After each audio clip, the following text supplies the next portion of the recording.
ዘፍጥረት ምዕራፍ 3 ቁጥር 19ን እናነብና ዘፍጥረት ዛጋ ጽፌላችኋለሁ ምዕራፍ 3 ቁጥር 19 እንዲህ ይላል። በጌታ ስም አነባለሁ። ከምድር ስለተገኘህ ወደ መጣህበት መሬት እስክትመለስ ድረስ እንጀራህን በፊት ላብ ትበላለህ፣ አፈር ነህና ወደ አፈር ትመለሳለህ።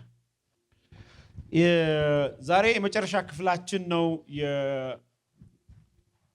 የትምህርታችን የመጨረሻ ክፍል ነው። ወደ 5 የሚሆን 7 ነጥቦችን ነው ከዚህ በፊት ያነሳ ነው። ታስታውሱ እንደሆነ 7ኛው ነው ዛሬ እና የመጨረሻው የሰው ስነ ፍጥረታዊ ማንነት ከውድቀት በፊት አትብላ የተባለውን ዛፍ ከመብላቱ በፊት እግዚአብሔር በሰው ላይ ያዘጋጀው ወይም ደግሞ ያቀደው ፕሮግራም ምን እንደነበረ እያየን ነበር የመጣ ነው። ዛሬ 7ኛውና የመጨረሻው ከውድቀት በፊት እግዚአብሔር የነበረው ፕሮግራም በሰው ልጆች ላይ እዚህ ጋር እንዳሳያችሁ የማይሞት አካል ነበረው። ሰው ከምድር አፈር የተገኘ ሲሆን እግዚአብሔር ከምድር አፈር የሰው ልጅን ሰራው፣ ሕያው እስትንፋስ እንዲኖርበት ጨመረበት። እንዲሁም ደግሞ ከግራው በኩል ታላቅ እንቅልፍን ካደረገ በኋላ ሔዋንን ፈጠራት። እግዚአብሔር ወንድና ሴትን አድርጎ ፈጠራቸው ይልና በጣም እንድታመሰምሩበት የምፈልገው ወደ ተዘጋጀላቸው ወደ ኤደን ገነት አስገባቸው ወይም አስቀመጣቸው። የሰው ልጅ ከተፈጠረ በኋላ እግዚአብሔር ለሰው ልጅ ተስማሚ የሚሆነውን ስፍራ አስቀድሞ አዘጋጅቶ ስለነበረ ወደዛ ስፍራ እንዳስቀመጣቸው በምስራቅ ኤደን ገነት ውስጥ በጣም የተመቻቸ ሳምንት ነግራቸዋለሁ። በጣም የተመቻቸ ያማረ ለሰው ልጅ አየሩ፣ ምግቡ፣ ውሃው የተፈጠረበት ትክክለኛ ዓላማ የሚሆን ቦታ እግዚአብሔር ሰውን አዘጋጅ፣ የሚመችህን ቦታ አዘጋጅ አላለው። አዘጋጅቶ ነው ጨርሶ ወስዶ ያስቀመጠው እና ያቺ ምስራቅ ኤደን ገነት በጣም የምትመች ናትና የሰው ልጅ ከዛ ቀጥሎ እግዚአብሔር በሰውነቱ ላይ ያስቀመጠበት የማይሞት አካል ነበረው። ከምድር አፈር ይገኝ እንጂ የማይሞት አካል ነበረው። ምን ማለት ነው? ከዚህ ሁሉ ብላ፣ ከዚች ከአንዷ ግን አትብላ። እቺ አትብላ የተባለችው ዛፍ ክፉና ደጉን የምትለይበት ስለሆነ ያችን በበላህ ጊዜ ከኔ ጋር ስለምትተላለፍ ቃል ኪዳን ትሁን ነው። እቺ የምስራቅ ኤደን ገነት ያለችው ክፉና ደጉን የምትለየው ዛፍ በሰውና በእግዚአብሔር መካከል ቃል ኪዳን ናት፣ ፕሮሚስ ናት፣ ኮቨነንት ነውና ሰውም ቃል ኪዳኑን በጠበቀ ቁጥር የማይበሰብስ የማይሞት አካል ስለነበረው ለዘላለም በመውለድ በመዋለድ የሚኖርበትን ምስራቅ ኤደን ገነት ውስጥ እያበጃት እየተንከባከባት እያሳመራት እግዚአብሔር ደግሞ ካዘጋጀለት መልካም ፍሬ እየበላ እግዚአብሔር 4 ወንዝ አላት ይላል አይደል? 4 ወንዝ ነበራት ይላል። 4 ወንዝ ነበር ምስራቅ ኤደን ገነትን የሚያጠጣት። ከዛ ውሃ እየጠጣ ከእግዚአብሔር ጋር በጠዋትና በማታ ኢንጆይ እያደረገ መንፈስ ቅዱስ አብሮት እግዚአብሔር አብሮት ሆኖ እንዲኖር የእግዚአብሔር እቅድና ፕሮግራም ነበረ። ስለዚህ ከእግዚአብሔር ጋር ሲኖር አዳምና ሔዋን የማይበሰብስ አካል ነበራቸው። የማይበሰብስ አካል ወይም ደግሞ የማይሞት አካል ነበራቸው። ኦኬ፣ ያ አካል ምን ይመስላል? የመጀመሪያውና አንደኛው ከምድር አፈር የተገኘው የመጀመሪያው አካል የማይበሰብስ አካል ነበር።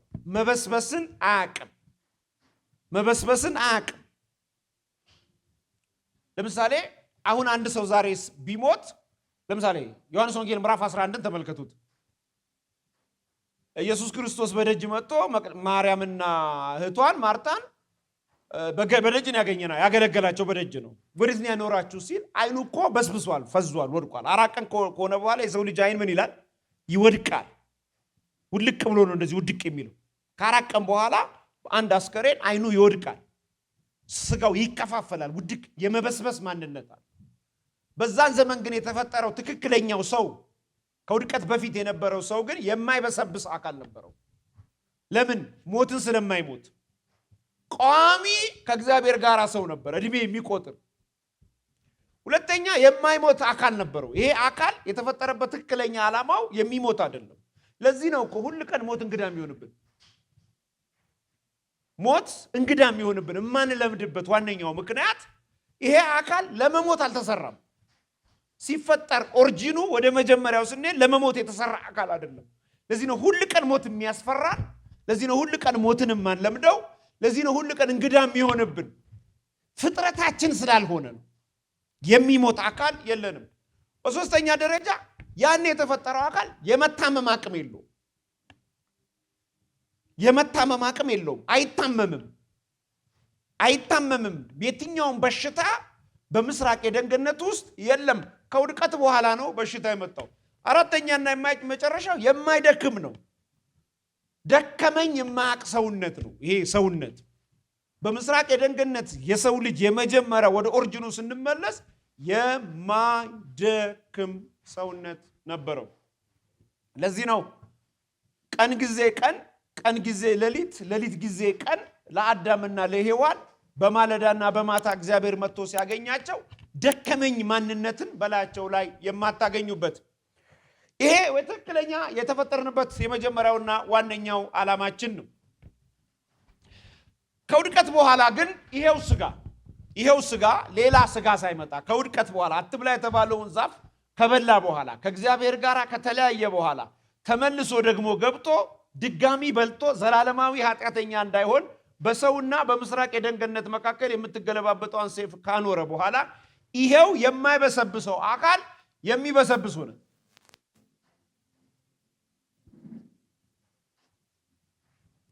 የሚበሰብስ ሆነ። የማይበሰብሰው መበስበስን እንዲያገኝ ተደረገ። የማይሞተው አካል የሚሞት ሆነ። የሚሞት ሆነ። የማይታመመው የሚታመም ሆነ።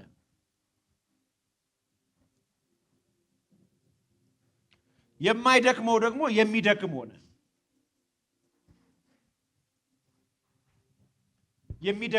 ይሄ ለአያሌ ዘመናት በሰዎች ሕይወት ውስጥ ሆኗል። በርካቶች በኃጢአት ምክንያት ከመበስበስ አላመለጡም። ሁሉም ማለት ትችላላችሁ በስብሰዋል። በርካቶች ሞተዋል። አሁንም ሞታል።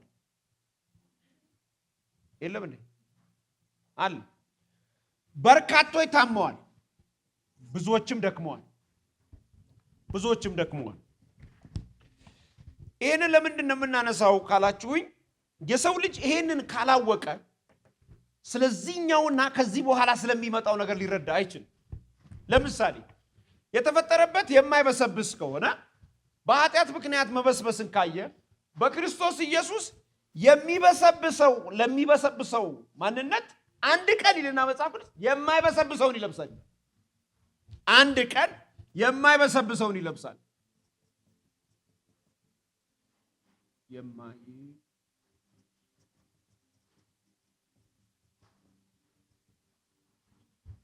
አንድ ቀን ሁላችን ማንም በክርስቶስ ኢየሱስ ቢያምን አዲስ ፍጥረት ስለሆነ ወደ ተፈጠረበት ወደ ትክክለኛው ዓላማ፣ ለምን በአንዱ አዳም በኩል ሞት ስለገባ በአንዱ በክርስቶስ በኩል ሕይወት ስለገባ ሰው በክርስቶስ ሲሆን የሚበሰብሰው አንድ ቀን የማይበሰብሰውን ይለብሳል።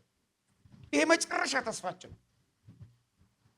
ለዚህ ነው መጽሐፍ ሲናገር እንዲህ ብለው የኋለኛው መለከት በተነፋ ጊዜ ይላል። ሁለተኛ ጴጥሮስ ላይ አይደል? የኋለኛው መለከት በተነፋ ጊዜ የሞቱትን አንቀድማቸውም ይላል። እነ አብርሃምን አንቀድማቸውም፣ ገና ነው፣ እነሱም አልለበሱም። የሞቱትን አስቀድመው የሞቱትን አንቀድማቸውም። መለከት በነፋ ጊዜ ባህር ሙታኗን ትሰጣለች፣ መሬት ሙታኑን ይሰጣል። እያንዳንዱ ሰው የማይበሰብሰውን የትንሣኤውን አካል ይለብሳል። ክብር ለኢየሱስ ይሁን።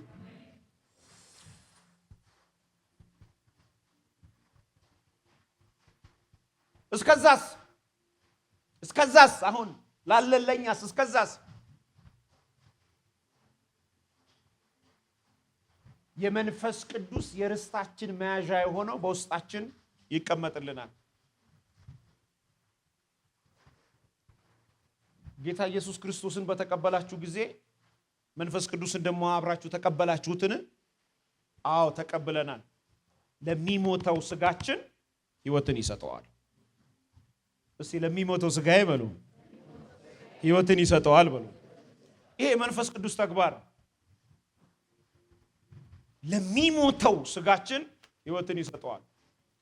የሚሞት የማይሞት ነበር፣ የሚሞት ሆነ። መንፈስ ቅዱስ ሕይወትን ይሰጠዋል።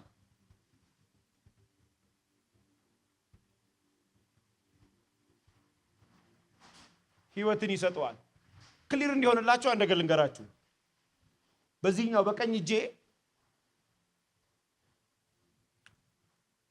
መንግስተ ሰማያትን አስቡት፣ በዚህኛው በግራ እጄ ደግሞ ገነትን አስቡት። መንግስተ ሰማያት ወይንም ደግሞ የእግዚአብሔር መንግስት የምትባለው መንግስተ ሰማያት ገና አሁን የለችም። እናንተ ውስጥ ነው ያለችው። እዚህ ከሺህ ዓመት መንግስት በኋላ ነው የምትገለጠው። አሁን የሞቱትስ ማቆያ ስፍራ ገነት የሚባል ቦታ ይቀመጣል። በምን እንዴት መጽሐፍ አይገልጥም። ነገር ግን የቅዱሳን ነፍሳት ማረፊያ ቦታ። ለምን የማይበሰብሰው አካል ገና አልመጣም። የማይበሰብሰው አካል የሚመጣው ክርስቶስ በክብር ሲመጣ፣ ቤተ ክርስቲያን እንድትነጠቅ። መቼ? 70ኛው ሱባኤ ላይ። አሁን ስንት ሱባኤ ነው? 69ኛው ሱባኤ። ስንት ሱባኤ ይቀረናል? አንድ ሱባኤ። በ69ኛውና በ70ኛው ሱባኤ መካከል አንድ ዘመን ነው ያለው። አንድ ሱባኤ ነው ያለው። ይሄ አንዱ ሱባኤ የአሕዛብ የመዳኛ ዘመን ተብሎ ይቀመጣል። ወይንም ደግሞ በሌላ አማርኛ የምህረት ዘመን ተብሎ። ለዚህ ነው እንደፈለግሽ እየሆንሽ ያለሽው። የምህረት ዘመን ይባላል። በዚህ የምህረት ዘመን እልፍ ጊዜ እልፍ ሩቅ ያሉት እስኪድኑ ድረስ የሚታይበት ጊዜ ነው። ስለዚህ ጌታችንን በክብር እኛ በህይወት ያለን ታላቁ መለከት በተነፋ ጊዜ ያኔ የሚሞተው የነበረ የሚበሰብሰው የነበረው የማይበሰብሰውን የትንሣኤ አካል ይለብስና በአየር ላይ እሱ በታላቅ ብርሃን በመላእክት አለቃ በመለከት እየተነፋ በደማቅ ክብር በብዙ ሺህ ሲመጣ እኛ ቤተ ክርስቲያን በምድር ያለ ነው በፊትም የነበረችው በአየር ላይ እንቀበለዋለን። አንድ አይነት ነው የምንሆነው። ለዚህ ነው መጽሐፍ ሲናገር እሱን እንደምንመስል እናውቃለን፣ ተስፋ አለን። ወደፊት ምን እንሆናለን ብላችሁ እንዳታስቡ። አንድ ነገር ግን እጽፍላችኋለሁ፣ እሱን እንደምንመስል ግን እናውቃለን ይላል። አንድ አይነት ነን። ስለዚህ ያኔ የማይበሰብሰውን እስከዛስ ለሚሞተው ስጋችን መንፈስ ቅዱስ ሕይወትን ይሰጠዋል።